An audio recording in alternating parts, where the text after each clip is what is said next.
முதியவர்களோட குழுவை பற்றி நம்ம பார்த்தோம். எல்லாருமே ஒற்றுமையாக வாழ தொடங்கிட்டாங்க. அவங்க அங்கே இருக்கிற இளைஞர்களுக்கு பார்க்குறக்கு ஒரு சின்ன ஒரு தாக்கத்தையும் அவங்க ஏற்படுத்தியிருக்கிறாங்க. அவங்கள பற்றி நீங்கள் ஒரு சொன்ன எனக்கு ஒரு நினைவு இருந்துச்சு. எங்கள் ஐயா வந்து மிக நவீனமான அல்லது இளைஞர்கள் எடுப்பதை போல முடிவுகளை எடுப்பது வந்து ஒரு குடும்பத்தில் முதியவர்கள் தான் எடுக்க முடியும். இளைஞர்களுக்கு கொஞ்சம் தயக்கம் இருக்கும், இந்த முடிவை செய்யலாமா கூடாதான்னு. ஆனால் வயதானவர்களுக்கு காரணம் ஒரு வாழ்க்கை வாழ்ந்து முடிச்சிட்டதுனால பரவாயில்லையே செஞ்சு பார்க்கட்டுமேன்னு தோணும். பரவாயில்ல இது போய் பண்ணுன்னு சொல்லுவாங்க. அதுக்கான நம்பிக்கை கொடுக்க முடியும். நான் முதல்ல திரைத்துறைக்கு வருவதாக முடிவெடுத்த பொழுது அது பற்றி சரின்னு சொல்லலாமா வேண்டாமான்னு சொல்லாமாங்கிற குழப்பத்தில் இந்த தலைமுறை இருந்துச்சு. எங்கள் ஐயா தான் வந்து ரொம்ப தைரியமாக பரவாயில்லடா நீ போய் என்னென்னு போய் பாரு, அப்புறம் எத்தனை தலைமுறை தான் நம்ம வியாபாரம் பண்ணிக்கிட்டு இருக்குது, புதுசாக ஒன்று பண்ணி பார்க்க வேண்டியதானே அப்படின்னு உடனடியாக அந்த முடிவை இருந்து அறிவித்தது எங்கள் ஐயா தான். ஒருவேளை எனக்கு திருமணத்தின் பொழுது அவர் இல்லை, காலமாயிட்டார்.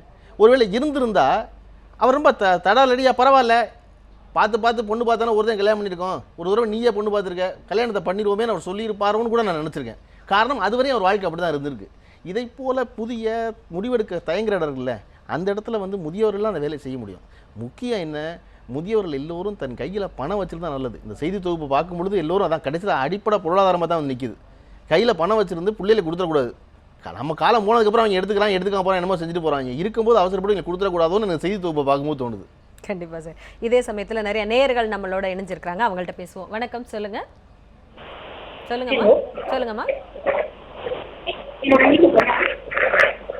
சொல்லுங்க.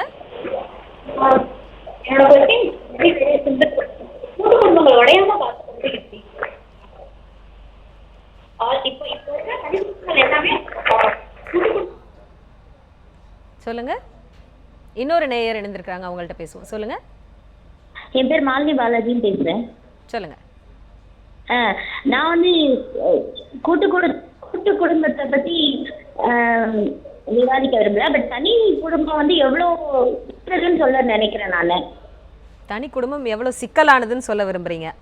இல்ல எவ்வளவு சிறந்தது காலகட்டத்துக்கு அதுதான் ரொம்ப நல்லதுன்னு சொல்ல விரும்புறேன். அதுக்கான முக்கிய காரணம் என்னன்னு நீங்க நினைக்கிறீங்க? ஏன் சிறந்தது? வந்து எப்பயுமே வந்து எந்த ஒரு உறவு வந்து ஒன்னா இருக்கும்போது சின்ன சின்ன நெகட்டிவ் கூட தெரியறதுனால பெரியவங்களை பொறுத்தவரைக்கும் ஏக்கங்கள் அதிகமா ஆயிடுறது. ஏன்னா தினப்படி ஏக்கமே அதிகமாக ஆயிடுறது பெரியவங்களோட ஒன்னா இருந்தோம்னா. இதே வந்து தனித்தனியா இருந்துட்டோம்னா அவங்களோட ஏக்கத்தை தீர்க்கறதுக்கு வாரத்துக்கு ஒரு நாளோ மாசத்துக்கு ஒரு நாள் போனாலும் அவங்களுக்கு வந்து திருப்தி ஆயிடுறாங்க. அதுவே போதும்னு நினைக்கிறேன். மாசத்துக்கு ஒரு தடவை வாரத்துக்கு ஒரு தடவை பார்த்தா போதும் அப்படின்றாங்க. ஒன்றும் தப்பு இல்லை. மாலினி பாலாஜி வாழ்ந்த வாழ்க்கை அவர்களின் கருத்து. அப்படி இருந்தால் போதும், அதில் ரொம்ப மகிழ்றாங்க அப்படின்னா நல்லது தானே. மகிழ்ச்சியாக இருக்க தான் முக்கியம் வாழ்க்கையில். அதுக்குள்ள மகிழ்ச்சியாக இருக்குன்னா இருந்திருக்கேன், நல்லது. எனக்கு இப்போ இன்னொரு விஷயம் தோணுது. வெளிநாட்டில் எல்லாமே ஃபாதர்ஸ் டேன்றாங்க, மதர்ஸ் டேன்றாங்க. இங்கே நம்ம அந்த ஒரு சின்ன ஒரு கல்ச்சர் வந்துகிட்டு இருக்கோம் அப்படின்ற ஒரு பயமும் வருது. இப்போ இவங்க சொன்னாங்க வாரத்துக்கு ஒரு தடவை நாங்கள் போய் பார்க்குறோம், இல்லை மாதத்துக்கு ஒரு தடவை பார்க்குறோம் அப்படின்றாங்க. அந்த மாதிரியான பண்புகள் எல்லாம் நம்மள்ட்ட அதிகமாயிட்டு இருக்குன்னு எடுத்துக்கலாமா? நம்ம அப்படி தானே வந்து இறக்குவான். எப்பொழுதுமே உலகம் பூரா ஒரு வெண்கொற்ற குடையின் கீழ் ஆட்சி செய்யத்தான் விரும்புது அதிகாரம்.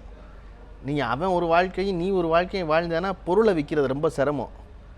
எல்லாரையும் ஒரு இடத்துக்கு கொண்டு வந்துடணும். அமெரிக்கன் வாழ்கிற வாழ்க்கையவே இந்தியனையும் வாழ வைக்கணும், இந்தியன் வாழ்கிற வாழ்க்கையவே ஆப்பிரிக்கனையும் வாழ வைக்கணும் தான் வந்து அதிகார வர்க்கம் நினைக்கும் எப்பொழுதும். அப்போ தானே நல்லது. சுலபமாக ஒரே பொருளை விற்கலாம். இதெல்லாம் ஊருக்கு ஒரு பொருள் விற்க வேண்டியது இருக்குன்னு நினைப்பான்ல அவன்.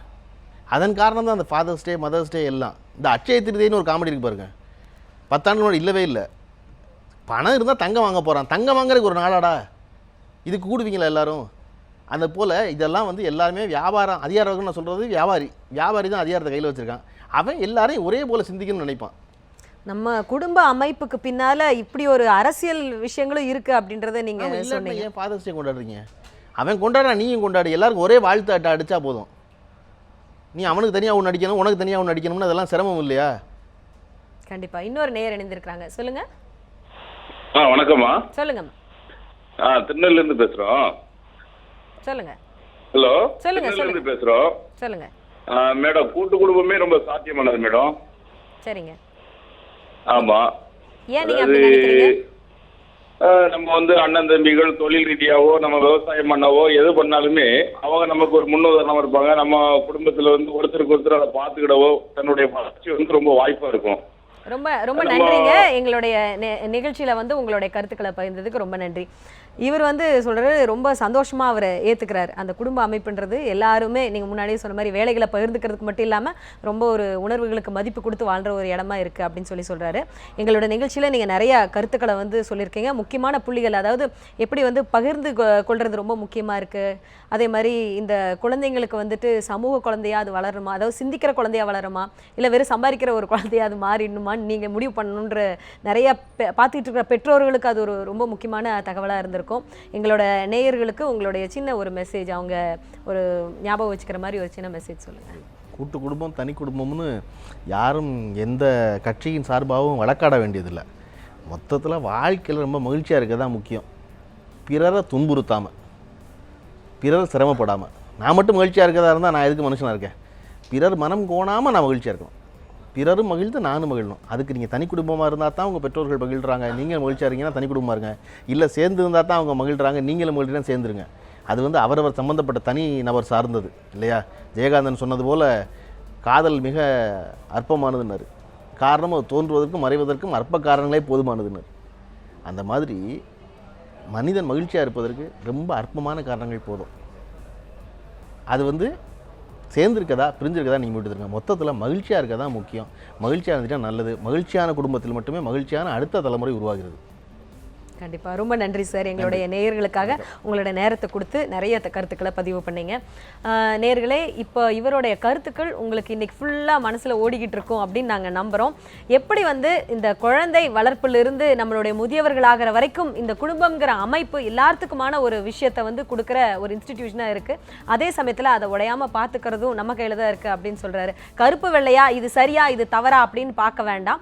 எல்லா இடத்துலையுமே மகிழ்ச்சிக்கு மட்டும்தான் இடம் இருக்கணும் அப்படின்றத சொல்கிறாரு. அடுத்தடுத்த வாரங்களில் இன்னும் இந்த குடும்ப அமைப்புகள் மூலமாக ஏற்பட்டிருக்கிற மாற்றங்களை ரொம்பவே நுட்பமான விஷயங்களையும் நம்ம தெரிஞ்சுக்க போகிறோம். அடுத்தடுத்த வாரங்களில் தொடர்ந்து மையம் நிகழ்ச்சியை பாருங்கள். நன்றி, வணக்கம்.